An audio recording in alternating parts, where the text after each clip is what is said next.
نبی صلی اللہ علیہ وآلہ وسلم نے زکوٰۃ فطر کے لیے، یا اس کو ہم فطرانہ بھی کہتے ہیں، اس کے جو احکام ہیں وہ صحیح بخاری اور صحیح مسلم شریف میں حدیث مبارکہ ہے۔ عبداللہ ابن عمر رضی اللہ تعالیٰ عنہما اجمعین، جو عبداللہ مطلب عمر رضی اللہ تعالیٰ عنہ کے بیٹے ہیں، وہ روایت کرتے ہیں کہ نبی صلی اللہ علیہ وآلہ وسلم نے فرمایا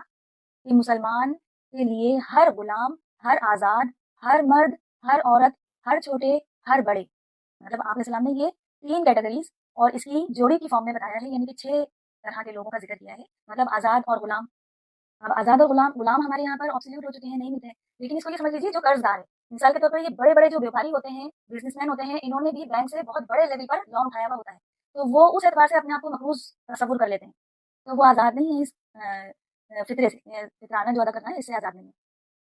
تو نبی صلی اللہ علیہ وسلم نے اس طرح کہا کہ ہر آزاد اور غلام کو، مرد اور عورت کو، چھوٹے اور بڑے کو، اور چھوٹے بڑے کے اندر آپ علیہ السلام نے یہاں تک کہا کہ وہ چھوٹا جو عید الفطر کی نماز سے جسٹ پہلے پیدا ہوا ہے، اس کے لیے بھی آپ نے فطرانے کا اہتمام کرنا ہے۔ اور فطرانہ کتنا ہے یہ بھی سمجھ لیجیے کہ 1 سا، سواد الف عین، 1 سو، یہ 100 کا جو ہے معاملہ سمجھ لیجیے کہ نبی علیہ السلام کے مبارک دور میں میجرمنٹ کے برتن ہوا کرتے تھے، جیسے ہمارے یہاں پر دودھ ناپنے کے لیے انہوں نے برتن بنایا ہے نا خاص، تو اسی طریقے سے نبی علیہ السلام کے مبارک زمانے میں بھی کچھ برتن ہوا کرتے تھے، لکڑی کا ایک کٹورا ہوا کرتا تھا، اس کو سا کہا کرتے تھے، اور 1 سا کے اندر 4 مد ہوتے ہیں، جیسے آج کے ٹائم میں 1 کلو گرام کے اندر 4 پاؤ ہوتے ہیں ہمارے یہاں پر، ہم اس کو اپنی زبان میں سمجھیں تو آسانی سے سمجھ آ جائے گا، تو 1 سا کے اندر 4 مد ہوا کرتے تھے، تو آپ علیہ السلام 1 سا فطرانہ دینے کو تعلیم دے رہے ہیں، اور کیا اس میں بھرا جائے گا جو انسان عام روٹین میں استعمال کرتا ہو، 1 سا کھجور یا 1 سا جو لے لیجیے، اب اس کے اندر گندم بھی آ جائے گی، جو لوگ جو استعمال کرتے ہیں وہ جو دے دیں گے، جو گندم استعمال کرتے ہیں وہ گندم ادا کر دیں گے، یا اس کی ایکولنٹ مالیت ادا کر دیں گے۔ اور اسی طریقے سے عبداللہ بن عمر کی ایک اور روایت ہے ابو داؤد کے اندر، انہوں نے اس چیزوں کا جو نام بتائے گئے ہیں اس کے اندر مطلب نبی علیہ السلام کی طرف سے کہا کہ ہم نبی علیہ السلام کے مبارک زمانے میں 1 سا کھجور یا 1 سا جو یا 1 سا گندم یا پھر 1 سا پنیر یا 1 سا کشمش، یہ اس قسم کی چیزیں جو ہے وہ صدقہ فطر کے اعتبار سے نکالا کرتے تھے۔ تو یہ جو سا کا پیمانہ میں نے ذکر کیا ہے، اس کو اگر میجرمنٹ کے اعتبار سے سمجھنا چاہے کوئی تو یوں سمجھ لیجیے کہ آج کے ٹائم میں جو سا ہے ہمارے آج کے دور کے حساب سے اس کو کیلکولیٹ کریں گے، تولا چونکہ پوری دنیا میں تولا چلتا ہے، تولے کے اعتبار سے سمجھ لیجیے 1 سا کے اندر 234 تولے سونا کے برابر، مطلب 234 تولے ہوتے ہیں، 234 تولے کے برابر 1 سا بنتا ہے، اور 1 تولا 11.664 11.664 گرام کے برابر ہوتا ہے، تو یہ جو 11.664 گرام ہے اس کو 234 جو سا کے اندر تولے بنے ہیں اس سے ملٹیپلائی کر لیجیے، بڑا آسان نکل آئے گا، اس کو ضرب لگا کر دیکھیں گے اگر آپ کیلکولیشن میں کیلکولیٹر میں تو 2730 گرام بنتا ہے، یعنی کہ تقریباً اس کو راؤنڈ آف کر لیجیے تو یہ بن جائے گا 3 کلو گرام۔ تو 3 کلو گرام آپ نے شے جو بھی آپ ادا کرتے ہیں، جو بھی آپ یوز کرتے ہیں، وہ اشیاء آپ نے نکالنی ہوں گی جو آپ عام روٹین میں استعمال کرتے ہیں، اور یاد رکھیں کہ جو کوئی اسپیشل آٹا استعمال کرتا ہے وہ اس کی مالیت کے برابر نکالے گا، اور جو معروف زمانے میں دور حاضر میں جو ریٹ چل رہے ہوں گے اس کے مطابق نکالے گا۔ اور عبداللہ بن عباس رضی اللہ تعالیٰ عنہ کہتے ہیں کہ ہم نبی علیہ السلام کے مبارک زمانے میں جب زکوٰۃ فطر ادا کرنے کے لیے نبی علیہ السلام سے پوچھا کرتے تھے تو آپ علیہ السلام ہمیں تعلیم فرمایا کرتے تھے کہ یہ زکوٰۃ فطر عید الفطر کی نماز کے لیے روانی سے پہلے ادا کر دیا جائے، اور عبداللہ ابن عمر کہتے ہیں کہ ہم اس کو چاند رات سے 1 یا 2 دن پہلے بھی ادا کر دیا کرتے تھے، یہ سنت طریقہ ہے۔ اب کچھ لوگ رمضان شروع ہوتے ہی فطرانہ ادا کر دیتے ہیں تو یہ خلاف سنت ہو جائے گا، کیونکہ نبی علیہ السلام کہہ رہے ہیں کہ عید الفطر کی نماز کے لیے روانہ ہونے سے جسٹ پہلے ادا کرو، اور عبداللہ ابن عمر کہہ رہے ہیں کہ محتاط رہتے ہوئے ہم پھر ایسا کرتے تھے کہ چاند رات سے 2 یا 3 دن پہلے بھی ادا کر دیا کرتے تھے۔ انڈیا، پاکستان اور بنگلہ دیش میں جو مسلمان ہیں ان کو ایک مت بتائی گئی ہے اور بڑے بڑے ذمہ داران علماء کی طرف سے بتائی جاتی ہے کہ چاند رات جو رات ہے لیلۃ الجائزہ بھی کہا جاتا ہے اس کو، تو اس کے حوالے سے احادیث بھی کوٹ کی جا رہی ہوتی ہیں، نبی علیہ السلام کا فرمان بتایا جا رہا ہوتا ہے، مولانا ثاقب رضا مصطفی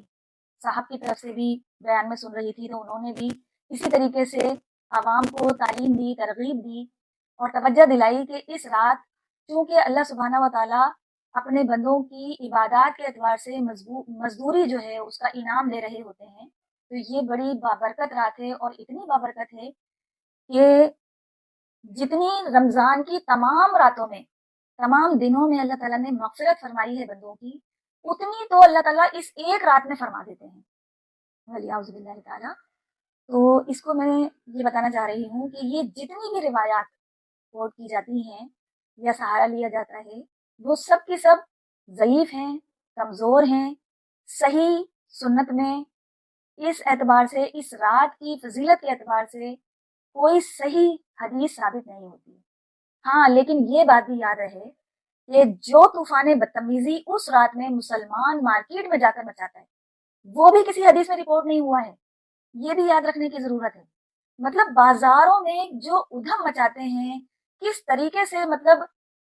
شیطان کے آلہ کار بن جاتے ہیں یہ مسلمان. اعتکاف سے اٹھ کر بس سیدھے انہوں نے، مرد حضرات جو ہوتے ہیں پہلے شیو کروائیں گے، پھر اس کے بعد گھر والوں کو مارکیٹ لے کر دوڑیں گے، اور خواتین کو بھی اس ایک رات میں مارکیٹ یاد آ جاتی ہے. کیا ایسی چیز رہ جاتی ہے جو اس ایک رات میں ہی لینا ضروری ہوتا ہے؟ مطلب یہ آج کے ٹائم میں جو کچھ بھی ہو رہا ہے،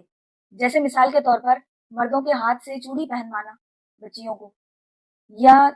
مہندی لگوانا، آج کے ٹائم میں تو بہت آگے کچھ ہو رہا ہے، آئی بروز اور فیشیل اور سب کچھ کروا رہے ہیں.